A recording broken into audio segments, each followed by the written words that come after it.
Hello everyone, it's now Hornet Eve, and I'm sure those of you who are too aesthetically challenged to provide $5 Hummers in your local parks are busily flooding eBay with kidneys and ginger stepchildren. Those of you who have already pre-purchased are stuck in the manual like it's surrounded by hair, and the intellectually challenged among you who only play Airquake are happily visualizing your first epic victory. What could possibly go right? So while you all impatiently await the second most anticipated release after Half-Life 3, let me give you a rundown of the release features. For those of you who didn't bother their holes watching my last video, we have a moving map. We have a working INS which needs to be aligned, and you can enter one set of waypoints. You can set them up in the mission editor, or if you've become so jaded that the only thing that brings you to orgasm is memorizing long strings of numbers, you can enter them manually. To the best of my knowledge, all systems required for a full manual startup work perfectly. The flight control system works beautifully, making it very difficult for you to unwittingly fuck things up. The flight model feels sublime, but will probably continue to evolve over time.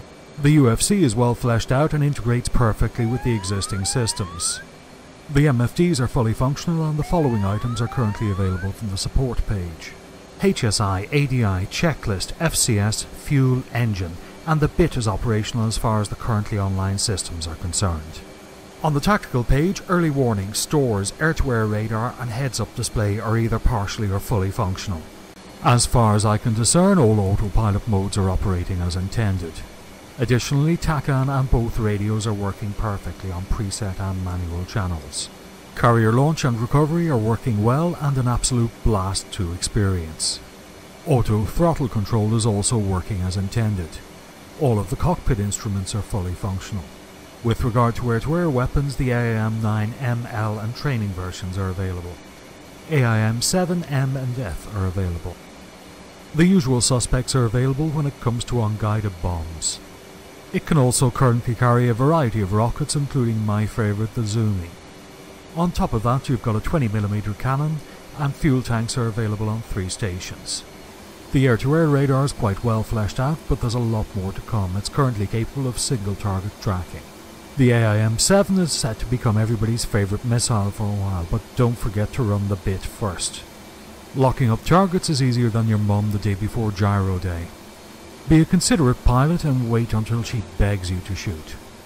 Currently there's no IFF, so take care you know what you're splashing upon. There are a couple of modes available for the AIM-9. The first is the one we all know and love: put your thing on its thing, wait for the scream, then shoot. For extra points, explode on the face. Okay, I've spent too much time playing DCS, I need to get laid. The next AIM-9 mode is radar assisted, and it's fun. Simply track the target, get the dot in the circle for a shoot cue, and then fire. The golden rule is, to be almost guaranteed of success, always wait for the flashing shoot cue. If large exploding phalluses of death aren't your thing and you prefer to get up close and personal, there's always guns. The radar-assisted gun mode is a thing of beauty and wonder. I think I've pretty much covered everything, but as always, if I've missed something, please let me know. Although I don't really give a fuck because I'll be too busy playing with the Hornet. Of course I will be thinking of you all, counting down the hours, minutes and seconds until release. I'll be back in a couple of days with the first 1-minute DCS covering startup on the Hornet. As always, I thank you very much for watching. Please don't forget to dislike or tell me to go fuck myself below.